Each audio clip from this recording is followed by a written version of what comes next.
목회를 왜 하십니까? 목회 철학이 도대체 뭡니까? 저는 제 목회 철학이 너무너무 간단해요. 하나님의 선하심을 나타내라. 그게 다예요. 내가 설교를 해도 하나님이 선하다는 것을 나타내고, 누군가를 위해서, 병든 자를 위해서 기도해줘도 하나님이 좋으신 분이라는 것을 나타내고, 신방을 가도 길을 걸어도 오직 우리 하나님이 너무너무 좋으신 하나님이라는 것을 보여주기를 원하는 거죠.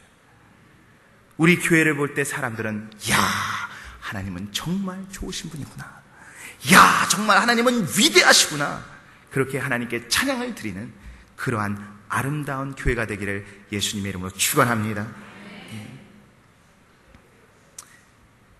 우리가 어떻게 항상 기뻐할 수 있겠습니까? 정말 내가 볼 때는 이게 아닌 것 같지만 나는 좋으신 하나님을 믿기 때문에 내가 슬픔 대신 기쁨을 선택한다는 거예요. 분명히 하나님의 뜻이 있어. 나는 기뻐할 거예요. 기쁨을 선택하십시오. 기쁨의 반대말이 사실은 저는 슬픔이라고 생각하지 않습니다. 기쁨의 반대말은 혈기입니다. 혈기. 화내는 거예요. 기쁨이라는 것은 기를 뿜어내는 거거든요. 좋은 걸 뿜어내는 거. 혈기는 뭡니까? 내 안에 안 좋은 걸 뿜어내는 게 혈기예요. 이 혈기라 그러면 막 이런 걸 생각하지만 사실 저 같은 사람은요, 진짜 화가 나잖아요? 그러면 아주 차가워집니다. 제 아내가 알아요. 제 아내가 탁 얘기를 하다가 제가 혹시 화가 탁 나가지고 말을 딱 안 하고 가만히 있으면 우리 남편이 내 얘기를 잘 들어주려고 마음의 평안을 누리는구나, 이렇게 생각하지 않아요. 진짜 화가 났구나, 이렇게 되는 거예요. 여러분들 가운데는 기쁨을 선택했던지 혈기를 선택했던지 둘 중에 하나를 선택한 사람들이 여기 있는 겁니다.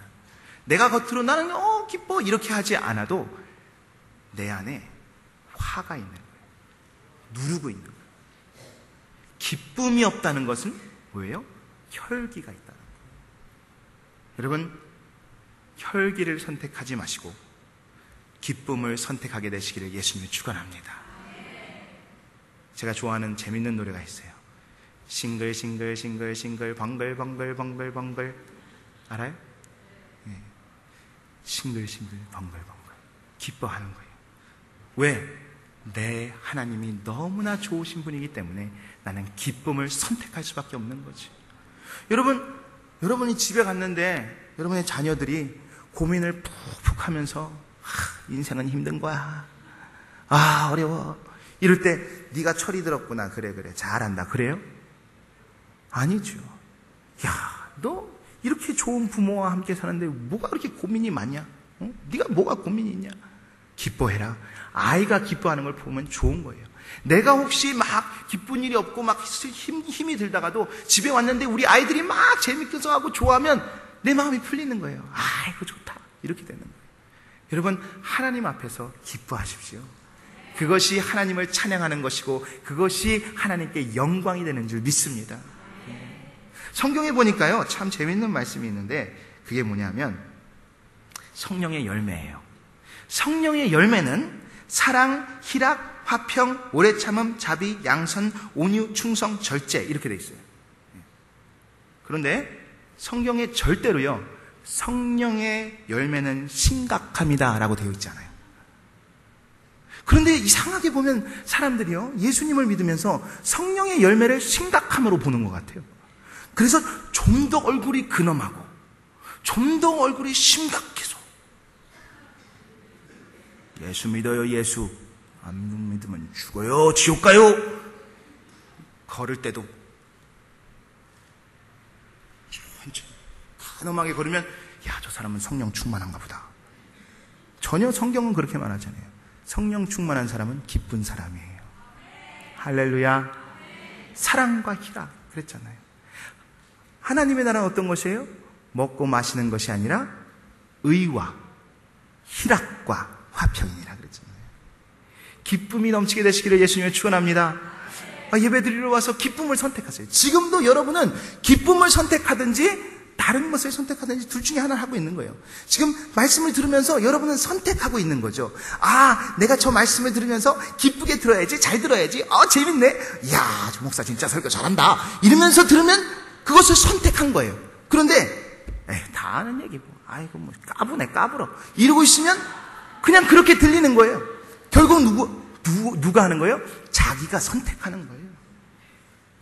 왜 이왕 나와서 하나님의 말씀을 듣는데 왜 그걸 선택해요? 기쁨을 선택하지. 할렐루야. 기쁨이 넘치게 되기를 예수님이여 축원합니다. 제가 아이들하고요 놀면서요 이런 게임을 해요. 아침에 제가 세은이를 데리고 이제 학교를 데려다 주는데, 학교를 데려다 주는 게 아니라 학교를 가는 버스에다가 제가 아이를 태워서 이제 보내는데 버스 정류장까지 데리고 가는 거예요. 데리고 가면서 저는 세은이하고 놀아요. 뭐라고 노냐면 세은이하고 공받기 놀이를 하는데, 어떻게 하냐면 딱 가면서 세은이가 저쪽 앞으로 걸어가라고 한 다음에, 자 세은아 기쁨을 받아라 그러고 던져요. 그러면 우리 세은이가 예스 그리고 받아요. 그러고 나서는 제가 자 기쁨 받았지, 자 평강을 받아라 그러고 던져요. 그러면 딱 잡으면서 I got it 그래요. 그 다음에는 또 어떻게 하냐면, 자 이제는 믿음을 받아라 그러면 또 믿음을 탁 해쳐요. 그러고 나서 아빠도 받아 그러고 탁 던져요. 그러면 나도 잡았다 그러면서 놀면서 가요. 그때 이 아이가 버스에 딱 들어가면서요 표정이 어떻겠어요? 너무너무 기쁨과 평강이 넘치는 거예요. 왜 그렇게 할까요? 저는 그 아이한테 너는 기쁨이 충만할 지혜다, 나는 기쁨도 하나도 기쁨이 충만할 지혜다, 이게 아니라 기쁨 받아. 왜? 내 안에 기쁨이 넘치니까 너 내 기쁨 내가 너한테 줄게, 받아. 하늘의 기쁨을 내가 받고 그 기쁨을 내가 풀어내버리는 거예요. 나의 기쁨, 하늘에서 받은 나의 기쁨을 너는 받아라. 그리고 너도 학교에 가서 그 기쁨을 풀어내라, 이거거든요. 이 아이는 모르지만 나는 그 아이를 위해서 이렇게 놀면서 기도해주고 있고 축복하고 있고 그 학교를 변화시키기 위해서 그 아이를 선교사로 보내고 있다는 얘기예요. 할렐루야. 자, 우리 한번 해볼까요, 여러분?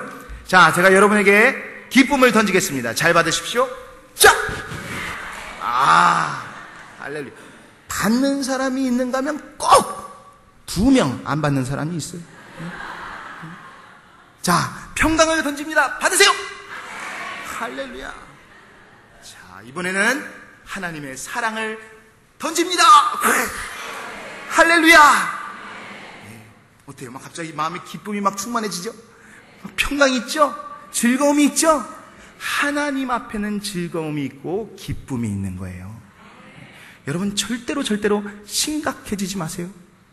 심각한 표정 짓고 혼자서 거룩한 척 하지 마시고 활짝 웃으면서 성령의 열매를 맺어가는 저와 여러분이 되기를 예수님으로 축원합니다. 그 다음에는 뭐라 그랬어요? 쉬지 말고 기도하라 그랬어요. 여러분, 기도는 노동이라는 얘기를 참 많이 들어요. 기도는 노동이다. 근데 여러분, 기도가 노동이라면 쉬지 말고 기도하라, 이건 뭐예요? 쉬지 말고 일해라, 이거예요. 하나님을 어떻게 보는 거예요? 하나님은 야, 니네들 절대 쉬면 안 돼, 일해 이런 하나님이에요? 아니죠. 하나님은 우리를 사랑하세요. 그러면 왜 쉬지 말고 기도하라 그랬을까? 하나님이 우리와 사랑의 대화를 끊임없이 나누기를 원하신다는 거예요. 여러분, 어떤 하나님께 기도하세요? 막 하나님이 탁 팔짱을 끼고 자, 한번 해봐, 열심히 해봐, 열심히 내가 들어줄까 말까 이러고 있는 하나님이에요? 아니면 내가 너한테 뭘 해줄까, 어떻게 해줄까, 막 이런 하나님이에요.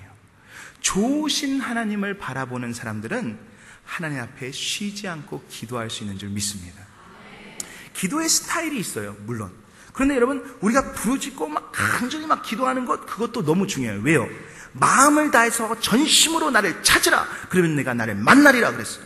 전심으로 하나님을 찾아야 돼요. 그런데 이 말씀을 놓고 쉬지 말고 기도하라는 이 말씀의 컨텍스트를 보고 봤을 때 어떻게 우리가 쉬지 않고 기도하자는 말이 그냥 계속 부르짖는 말로 볼 수 있냐는 거예요. 그럴 수 없죠.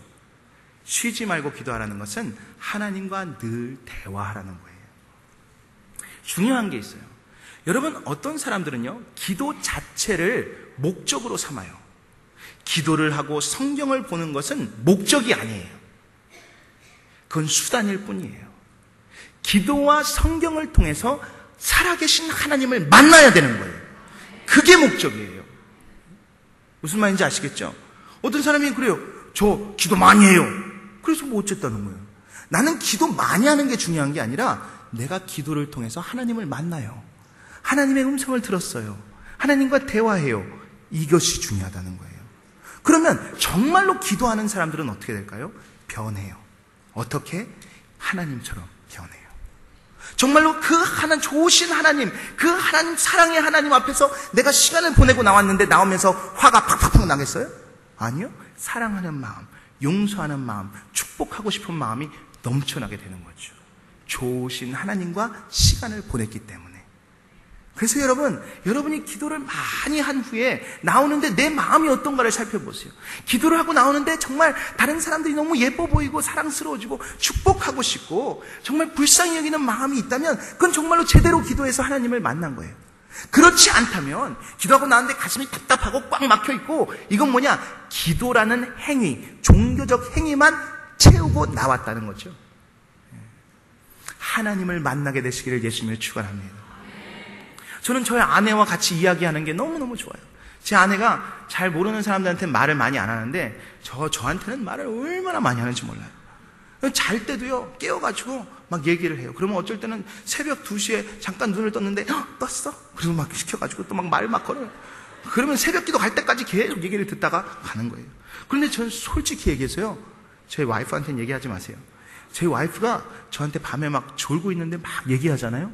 너무 좋아요. 행복해요. 그 말을 들으면서 막 졸면서 이거 들어야 되는데 그러면서 자는 게요 전 너무 좋아요. 왜냐? 제가 30살에 결혼했거든요. 30년 동안 내가 옆에서 누구 말하는 걸 들어본 적이 없어요. 혼자 맨날 혼자 자고 혼자 일어나고 이랬는데 옆에서 너무 예쁜 와이프가 너무너무 아름다운 목소리로 이랬어요 저랬어요